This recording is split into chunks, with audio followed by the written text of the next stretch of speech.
नमस्कार साथियों, ना रुकना है ना थकना है, बस मेहनत करके लक्ष्य को पाना है। इसी उद्देश्य और मोटिवेशन के साथ हम लोग बात कर रहे हैं राजस्थान के अपवाह तंत्र की। और राजस्थान के ड्रेनेज सिस्टम में आज हम बात करने वाले हैं राजस्थान की आंतरिक प्रवाह तंत्र की नदियों के बारे में, जिसमें सबसे लंबी नदी जो गग्गड़ नदी है और उसके बाद जो अन्य नदियां हैं, कांतली नदी है, काकनीय है, साबी है, रूपारेल है, रूपनगढ़, उन नदियों के बारे में विस्तार से अध्ययन करते हैं और किस तरह से हमें प्रश्न पूछे जाने की संभावना है उन पर भी बात करते हैं। तो शुरुआत करते हैं राजस्थान की आंतरिक प्रवाह तंत्र की नदियों की।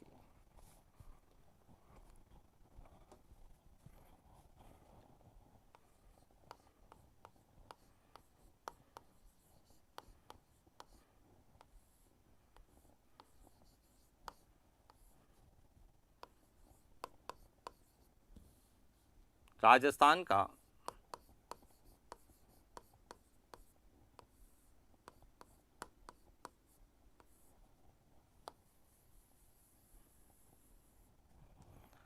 अब देखिए, हम बात करते हैं आंतरिक प्रवाह तंत्र में कांतली नदी की।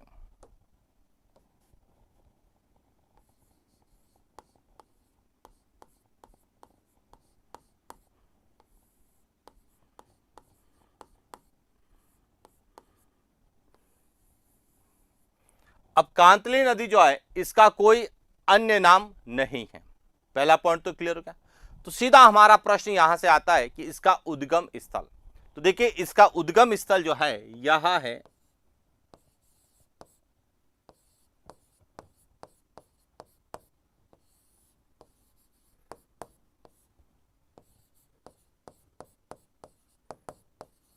खंडेला की पहाड़ियां, सीकर। कहां से निकलती है? तो यहां खंडेला की पहाड़ियां सीकर से निकलती है। इसका उद्गम स्थल है खंडेला की पहाड़ियां, सीकर। तो सबसे पहला पॉइंट आपको क्लियर होना चाहिए, उद्गम स्थल।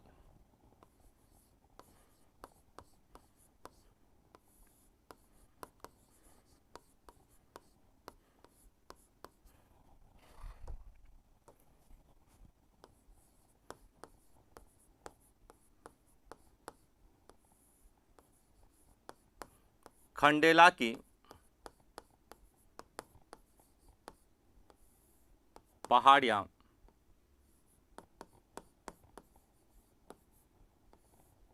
सीकर से यहां निकलती। इसके बाद दूसरा पॉइंट आता है इसका प्रवाह क्षेत्र।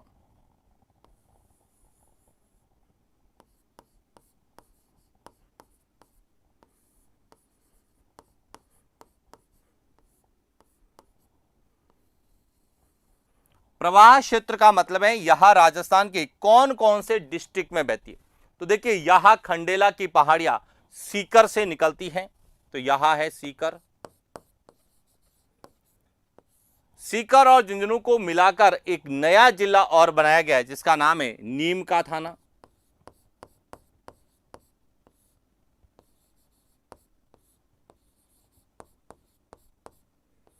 और तीसरा है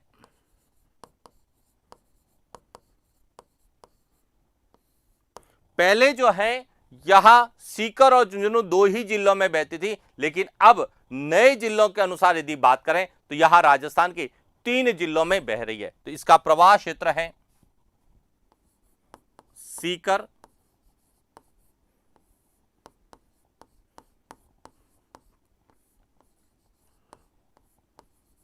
नीम का थाना और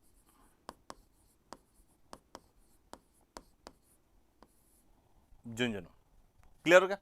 अब बात आती है कांतली नदी की क्या विशेषताएं, और विशेषताएं ही हमें एग्जाम में पूछी जाती है। तो बात करते हैं कांतली नदी की विशेषताएं।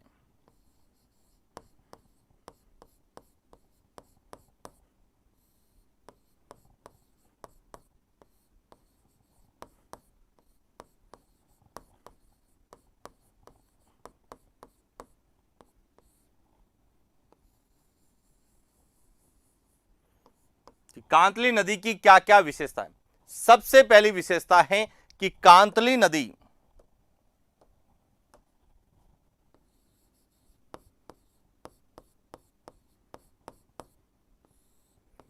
कांतली नदी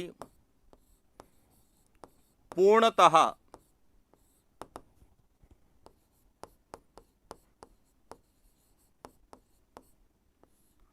राजस्थान में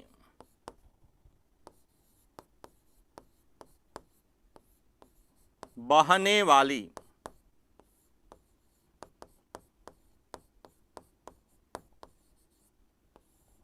आंतरिक प्रवाह तंत्र की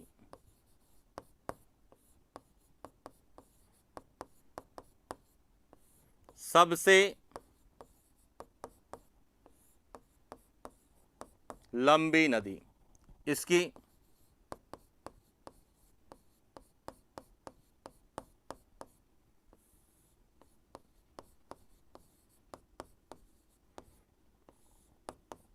अनुमानित लंबाई लगभग 100 किलोमीटर है। यानी कि देखिए, आंतरिक प्रवाह की सबसे लंबी नदी जो है वह गग्गर है, लेकिन गग्गर नदी हिमाचल प्रदेश से निकलती है, पूर्णतः राजस्थान में बहने वाली। इसका मतलब है कि राजस्थान से ही निकलती है और राजस्थान में ही समाप्त होती है। तो पूर्णतः राजस्थान में बहने वाली आंतरिक प्रवाह तंत्र की सबसे लंबी नदी कौन सी है? तो कांतली नदी। वैसे तो हम जब अध्ययन करते हैं राजस्थान की नदियों में, तो हम कहते हैं कि पूर्णतः राजस्थान में बहने वाली सबसे लंबी नदी बनास नदी है। सही है, बनास नदी है, लेकिन आंतरिक प्रवाह तंत्र में पूछा जाएगा तो कौन सी है? कांतली नदी है। पहला पॉइंट क्लियर। दूसरा, कांतली नदी का जो प्रवाह क्षेत्र है उसे स्थानीय भाषा में क्या कहा जाता है? तोरावाटी कहा जाता है, यह ध्यान रखना।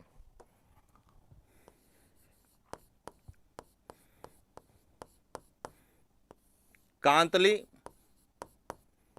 नदी का प्रवाह क्षेत्र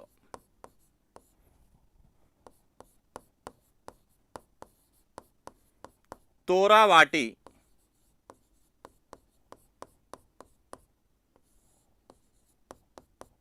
कहलाता है। अब इसको तोरावाटी क्यों कहते हैं? क्योंकि इसका मानना है कि यहां पर पहले तंवर राजपूतों का क्षेत्र अधिकार होने के कारण यहां तोरावाटी कहलाया। अब जो सबसे इंपॉर्टेंट बातें वह है कि आपसे पूछा जा सकता है कि तोरावाटी क्षेत्र में राजस्थान के कौन कौन से जिले। तो पहले हम सीकर और झुंझुनू को पढ़ते थे, लेकिन अब सीकर, नीम का थाना और झुंझुनू तीनों जो है यह तीनों तोरावाटी के रूप में जाने जाते हैं, क्योंकि यह जो है कांतली नदी का प्रवाह क्षेत्र है और कांतली नदी का प्रवाह क्षेत्र क्या कहलाता है? तोरावाटी कहलाता है। इसके बाद इसकी जो ऐतिहासिक विशेषता जो सबसे इंपॉर्टेंट है वह है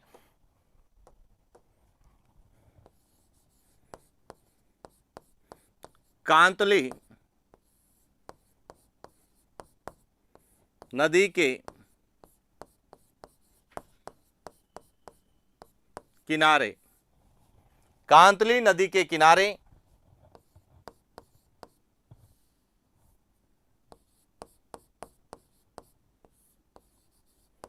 नीम का थाना में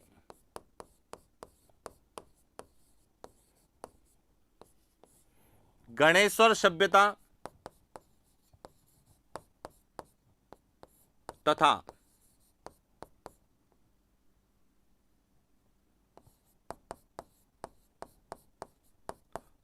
सुनारी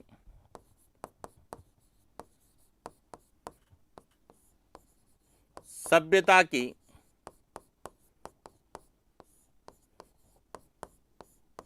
खोज की गई। कि इस नदी के किनारे नीम का थाना जो क्षेत्र है उसी में ही गणेश्वर सभ्यता और सुनारी सभ्यता की खोज की गई। क्लियर हो गया? और गणेश्वर सभ्यता को हम भारत में ताम्रयुगीन सभ्यताओं की क्या कहते हैं? जननी भी कहते हैं।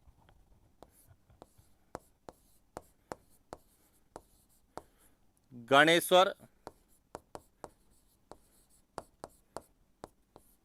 सभ्यता को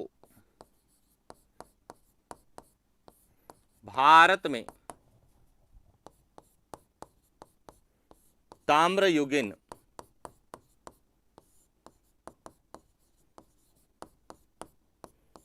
सभ्यता की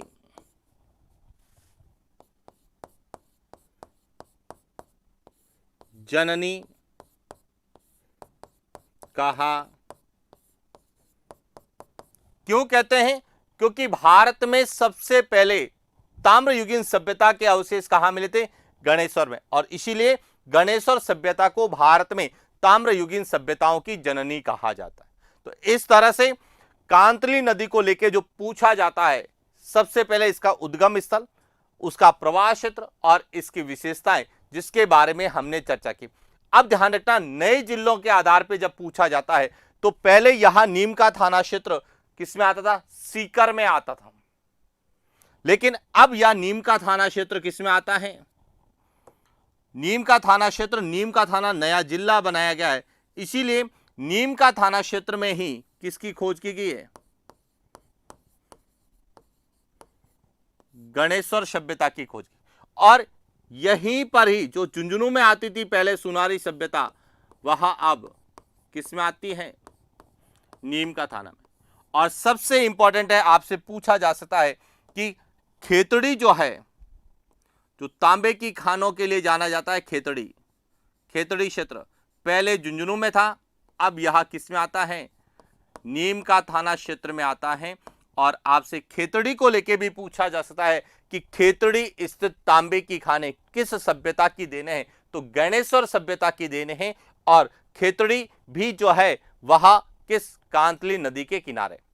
अब देखिए, सीकर, नीम का थाना, झुंझुनू, कांतली नदी का प्रवाह क्षेत्र तो क्या कहलाता है? तोरावट। लेकिन यह पूरा क्षेत्र और इसमें चूरू को मिला दें तो पूरा क्षेत्र शेखावटी क्षेत्र कहलाता है। यदि आपसे पूछा जाए शेखावटी क्षेत्र की प्रमुख नदी कौन सी है, तो कांतली नदी जो है शेखावटी क्षेत्र की प्रमुख नदी है, जिसका अध्ययन हम भौतिक प्रदेशों के अंतर्गत करते हैं। तो क्लियर हो गया? तो यह थी राजस्थान में आंतरिक प्रवाह तंत्र की, पूर्णतः राजस्थान में बहने वाली सबसे लंबी नदी कांतली नदी। क्लियर हो गया? इसके बाद अगली जो नदी आती है वह है काकनेय नदी। बात करते हैं काकनेय नदी की।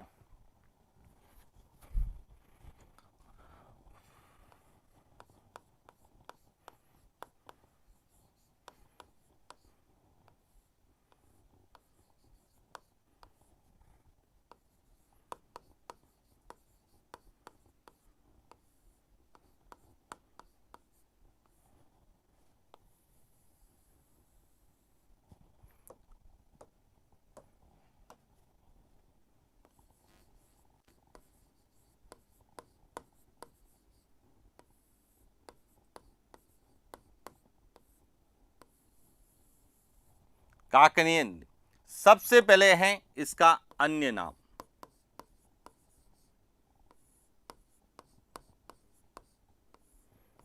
कि जो काकनेय नदी है इसका अन्य नाम क्या है? तो इसका अन्य नाम है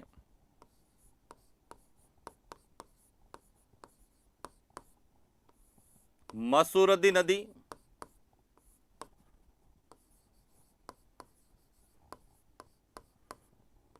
काकनी नदी,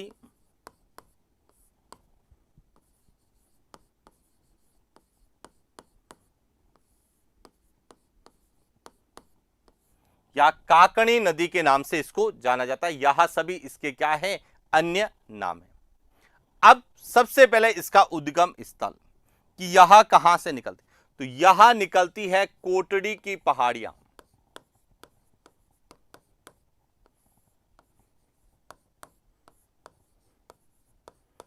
कोटड़ी की पहाड़ियां, और यह राजस्थान के किस जिले में है?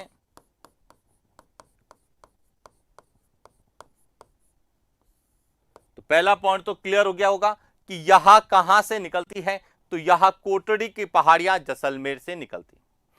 इसके बाद जब यह जैसलमेर से निकलती है तो इसका प्रवाह क्षेत्र भी केवल कौन सा जिला है?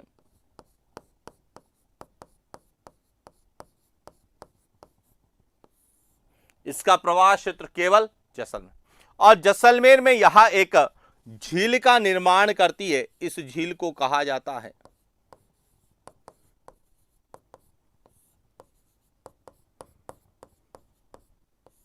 बुज झील कहा जाता है। क्या कहा जाता है? बुज झील कहा जाता है। और इसी नदी के किनारे जैसलमेर में एक मंदिर है जिसे कहा जाता है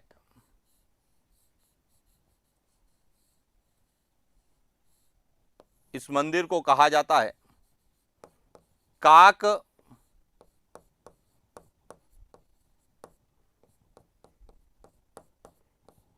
गणेश जी का, काक गणेश जी का मंदिर जो भी कहां पर है,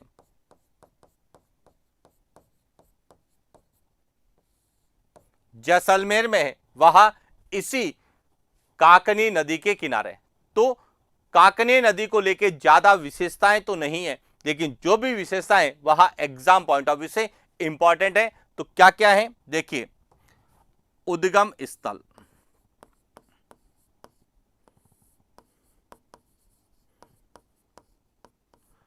उद्गम स्थल इसका है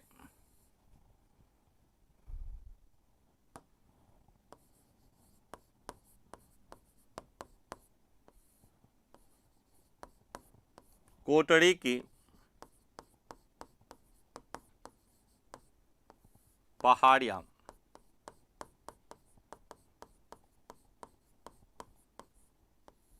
जैसलमेर। इसके बाद इसका प्रवाह क्षेत्र,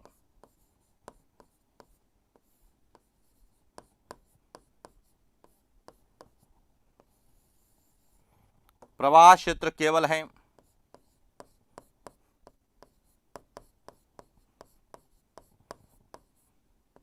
जैसलमेर। इसके बाद है इसकी विशेषताएं,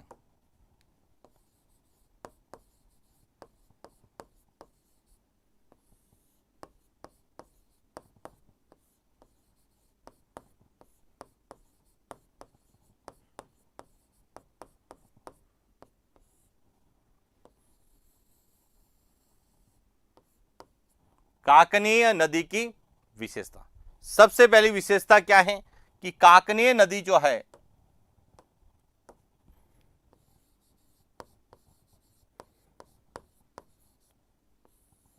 काकनीय नदी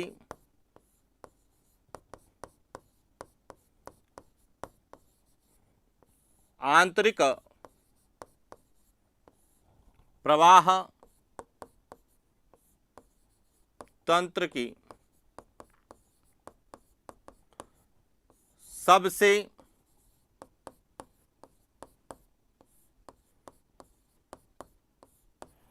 यानी कि काकनीय नदी जो है यह आंतरिक प्रवाह में सबसे छोटी नदी है। सबसे लंबी नदी है वह गग्गर नदी है।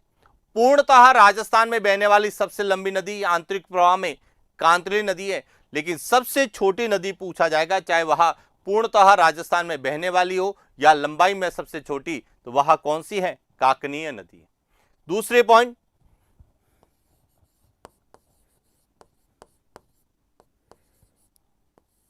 काकनीय नदी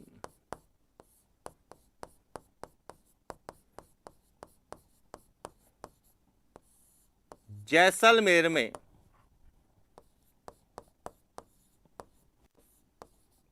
मीठे पानी की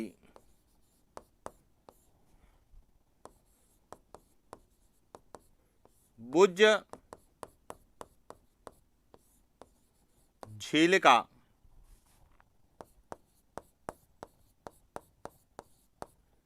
निर्माण करती है। और तीसरा पॉइंट, काकनीय नदी के किनारे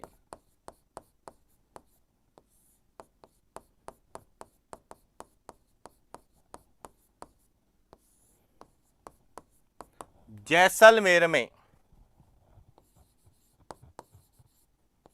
काक गणेश जी का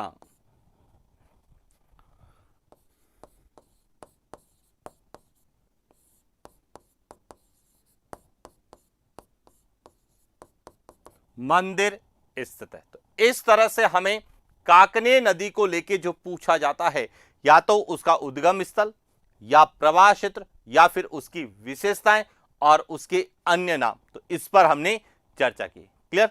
इसके बाद अगली जो नदी है वह है साबी नदी। तो बात करते हैं साबी नदी की।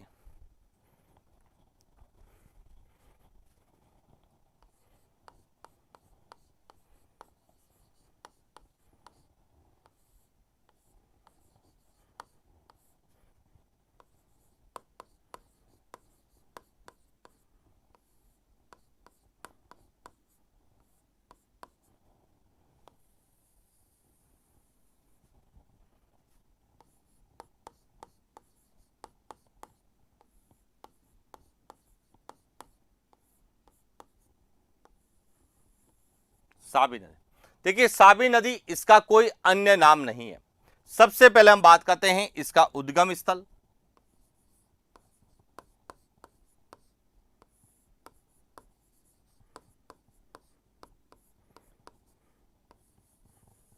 इसका जो उद्गम स्थल है वह पहले तो जयपुर में आता था, लेकिन अब जब नए जिलों का गठन हुआ तो इसका जो यहां उद्गम स्थल है वह किस में आता है, तो यह ध्यान रखना। अब इसका उद्गम स्थल जिसे हम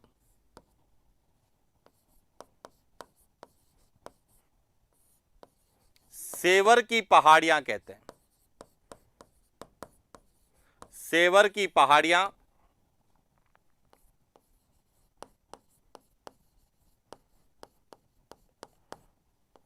कोटपुतली बहरोड के अंतर्गत आता है, जिसे जयपुर और अलवर जिले को मिलाकर बनाया गया है। तो अब देखिए उद्गम स्थल है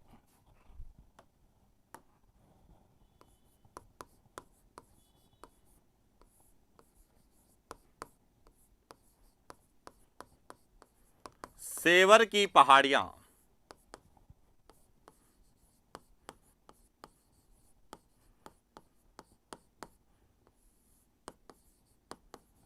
कोटपुतली बहरोड। इसके बाद दूसरा इसका प्रवाह क्षेत्र।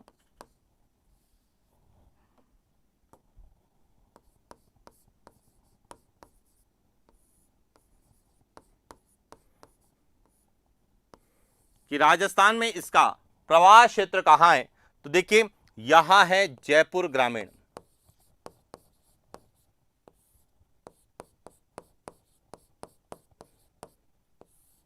यहां है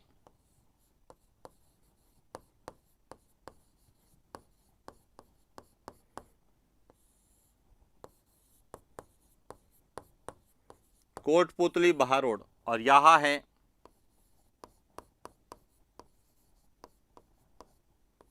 खैरतल। और खैरतल के बाद यह कहां जाती है, हरियाणा।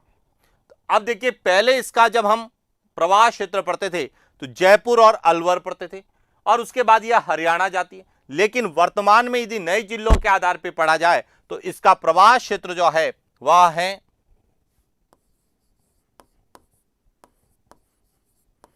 कोटपुतली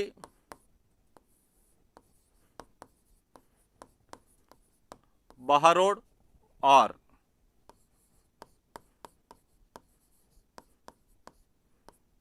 यहां राजस्थान के वर्तमान में 2 जिलों में बहती है। क्लियर। अब इसकी क्या विशेषताएं हैं, तो देखिए बात करते हैं विशेषता की।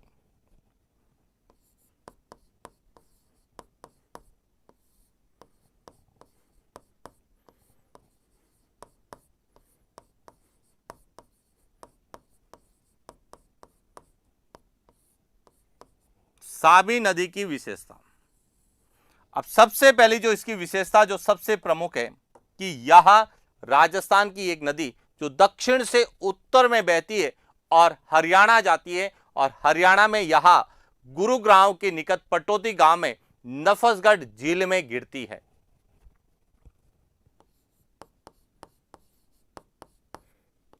साबी नदी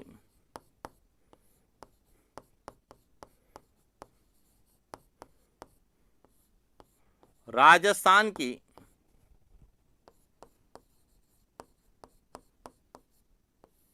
एकमात्र नदी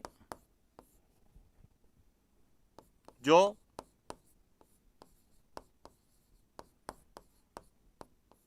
दक्षिण से उत्तर में प्रवाहित होकर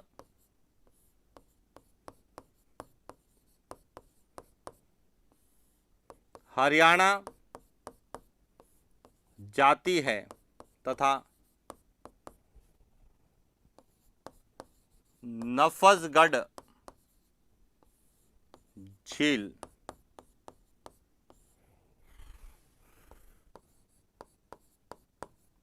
पाटौदी गुरुग्राम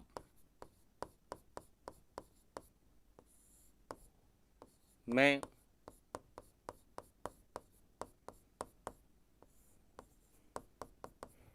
एक तो ध्यान रखना कि यह राजस्थान की एकमात्र ऐसी नदी जो दक्षिण से उत्तर की ओर बहती है और राजस्थान से कहां जाती है, हरियाणा जाती है। और हरियाणा जाने के बाद यह हरियाणा में गुरुग्राम के निकट, गुरुग्राम में एक गांव है पटोदी या पाटोदी गांव के नाम से जानते हैं, वहां पर एक झील है, नफसगढ़ झील में जाकर यह गिरती है। क्लियर हो गया। इसके बाद दूसरी और सबसे इंपॉर्टेंट विशेषता है कि साबी नदी के किनारे, साबी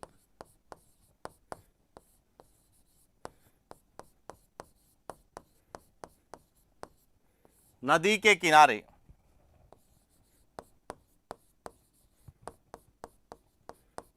कोटपुतली, बहरोड में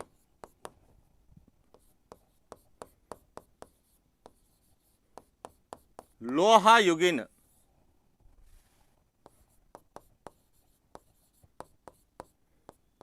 सभ्यता का स्थल,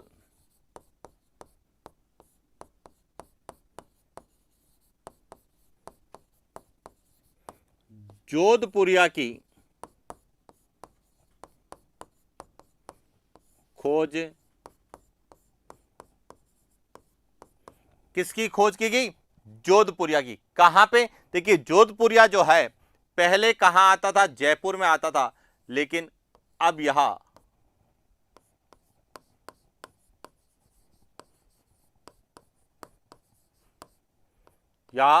कोटपुतली बहरोड में इस साबी नदी के किनारे स्थित है। और यहीं से जो है NH 48 भी निकलता है। तो यहां जो है साबी नदी NH 48 के समांतर या NH 48 की और क्या होती है, प्रवाहित होती है। हालांकि ऐसे प्रश्न नहीं पूछे जाते, लेकिन हमें नॉलेज पॉइंट ऑफ व्यू से पता होना चाहिए कि यह NH 48 जो राजस्थान का पहला एक्सप्रेसवे है, उस एक्सप्रेसवे के समांतर प्रवाहित होती है। क्लियर हो गया। तो ये थी साबी नदी को लेके प्रश्न पूछे जाते हैं। साबी नदी के बाद में सबसे ज्यादा पूछी जाती है वह है रूपा रेल नदी। बात करते हैं रूपा रेल नदी की।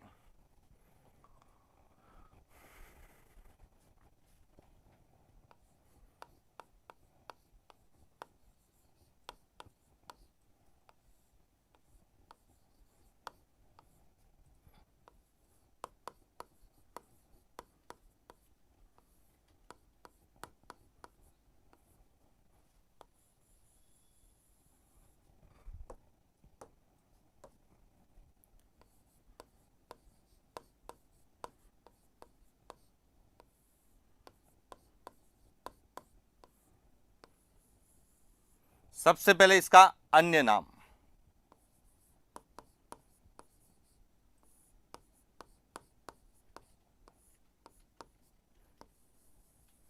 कि रूपा रेल नदी को किस नाम से जाना जाता है। तो रूपा रेल नदी को जो है रूपनारायण,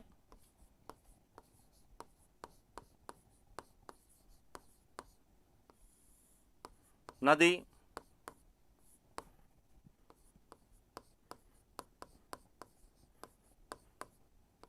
लसावरी नदी,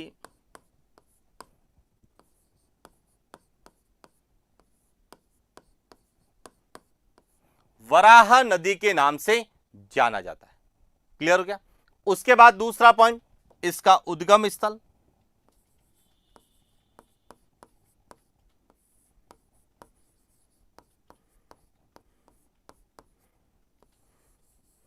देखिए इसका जो उद्गम स्थल है वह अलवर में उदयनाथ की पहाड़ियां,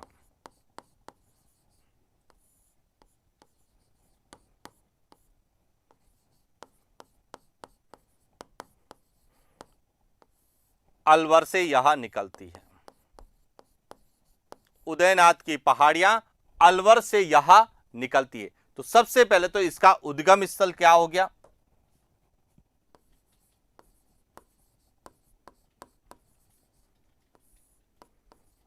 उदयनाथ की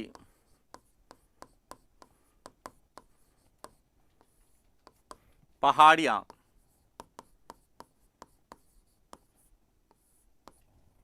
अलवर। क्लियर हो गया। दूसरा इसका प्रवाह क्षेत्र,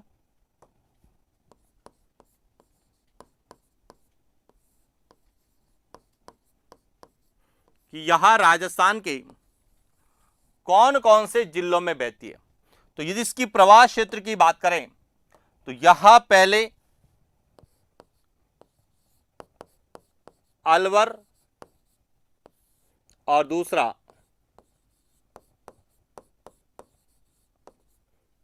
भरतपुर में बहती थी, लेकिन नया जिला बन गया है डीग। अब इसका जो प्रवाह क्षेत्र है वह राजस्थान के 3 जिलों में, अलवर, डीग और भरतपुर में।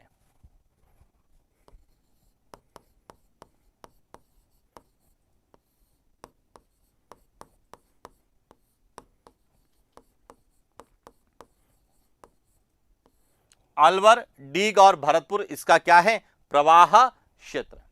इसके बाद बात करते हैं इसकी विशेषता की।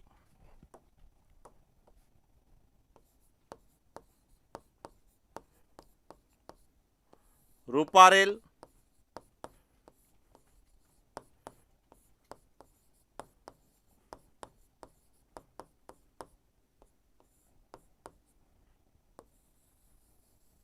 नदी की विशेषता।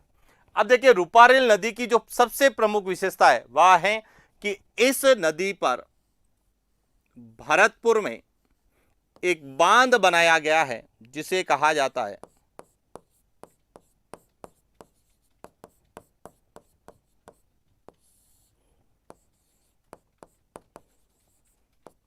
मोती झील बांध।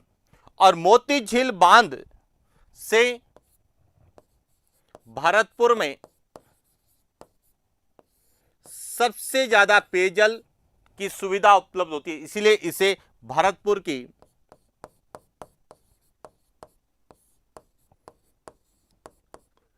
जीवन रेखा कहा जाता है। और आंतरिक प्रवाह की एकमात्र ऐसी नदी है जिसपे बांध बना हुआ है, वह कौन सी है, रूपारेल नदी। तो सबसे पहली विशेषता है कि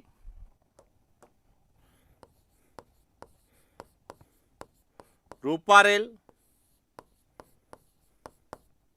नदी पर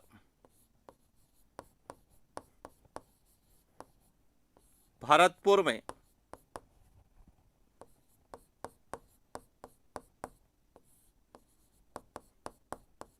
मोती झील बांध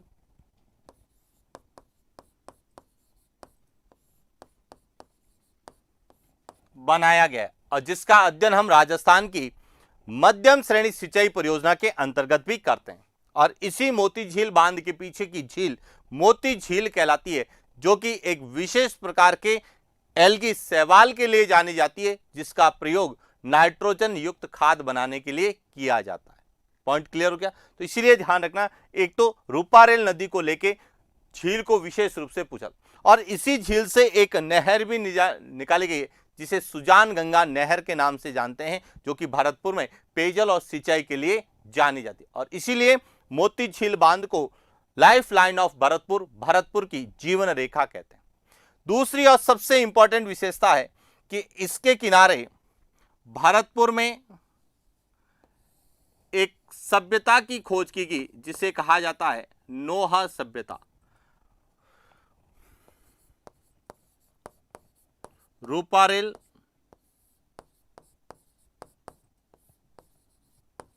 नदी के किनारे भरतपुर में लोहा युगीन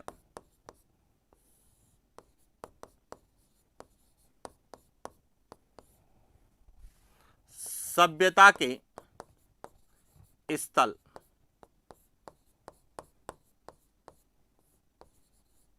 नोहा की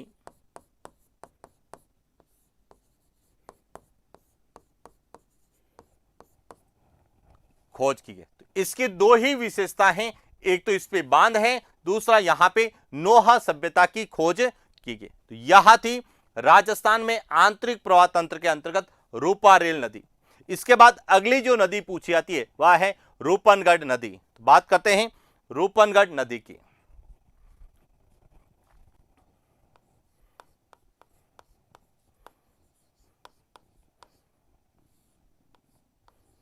राजस्थान का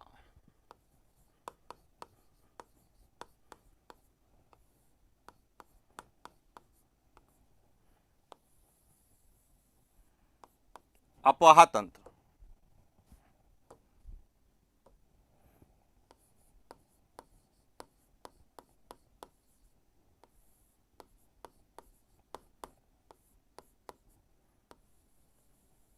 रूपनगढ़ नदी का कोई भी अन्य नाम नहीं है, केवल आपको इतना ही याद रखना है इसका उद्गम स्थल।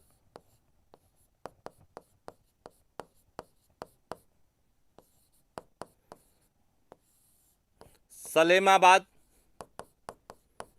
अजमेर से यहां निकलती है और अजमेर से इसका जो है प्रवाह क्षेत्र जयपुर है, यानी कि यहां सांबर झील में जाकर घिरती है।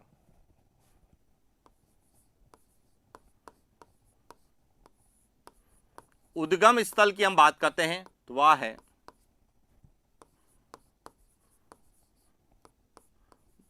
मध्य अरावली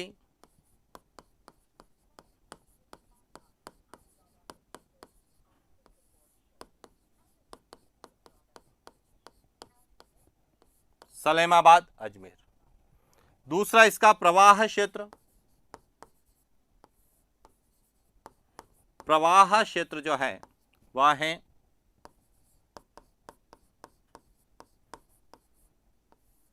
अजमेर और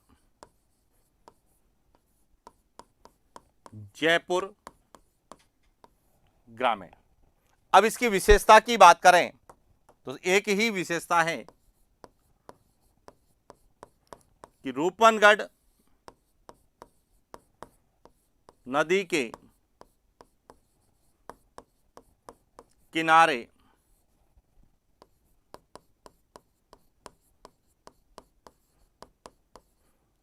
सलेमाबाद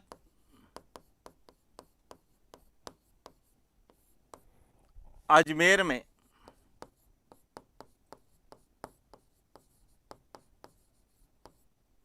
निम्बार्क संप्रदाय का प्रमुख पीठ, यानी कि रूपनगढ़ नदी जो सलेमाबाद से निकलती है तो इसी नदी के किनारे निम्बार्क संप्रदाय का प्रमुख पीठ स्थित है, इसीलिए सलेमाबाद को निम्बार्काचार्य तीर्थ के नाम से जाना जाता है।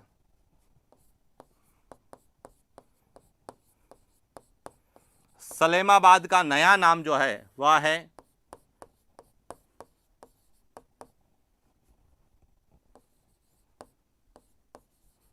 निम्बार्काचार्य तीर्थ।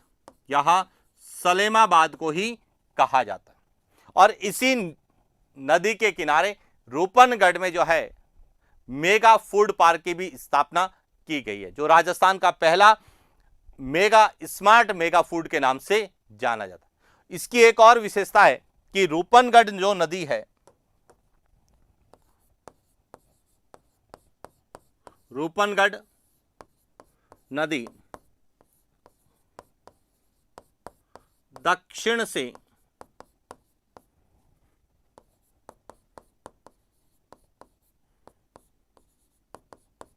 सांबर झील में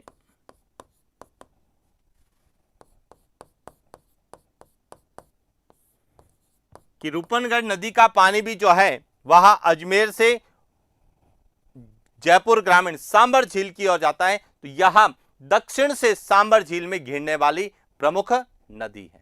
क्लियर हो गया? तो ये थी रूपनगढ़ नदी। और इसके बाद आंतरिक प्रवाह में जो अंतिम नदी पूछी जाती है वह है मंथा नदी। तो बात करते हैं मंथा नदी की।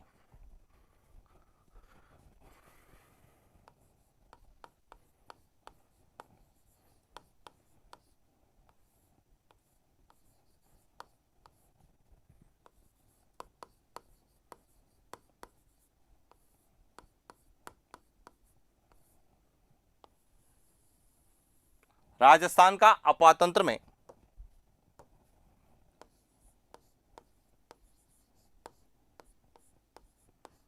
मंथा नदी, जिसमें सबसे पहले इसके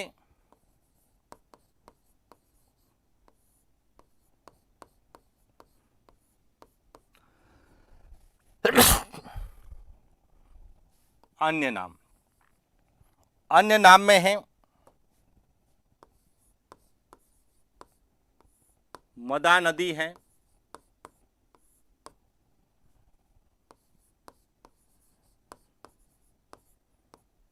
मथाई नदी है,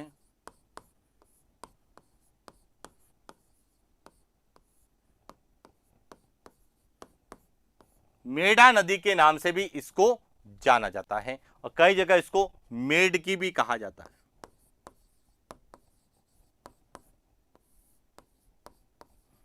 यहां सभी इसके अन्य नाम।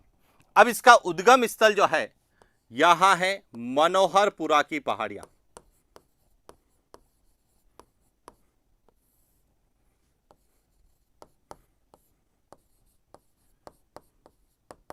मनोहरपुरा की पहाड़ियां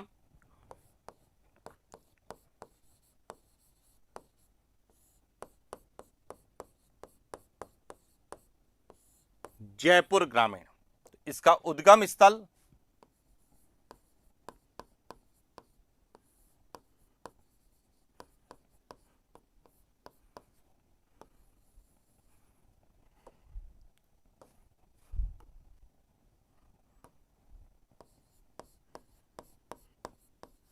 मनोहरपुरा की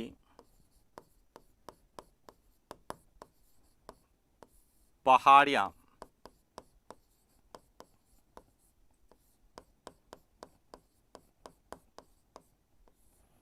जयपुर ग्रामीण। और दूसरा इसका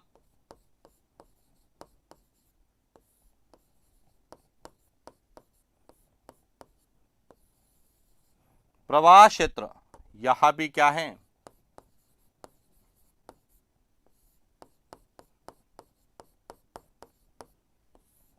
जयपुर ग्रामीण। क्लियर हो गया। अब इसकी जो सबसे इंपॉर्टेंट विशेषता है वह है कि यह नदी भी जो है अपना जल सांबर झील में ले जाती है और सांबर झील में सबसे ज्यादा लवणता ले जाने वाली नदी कौन सी है, वह मंथा नदी है। तो यह ध्यान रखना।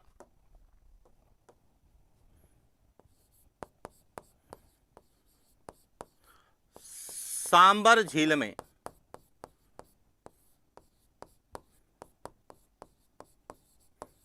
लवणता में सर्वाधिक लवणता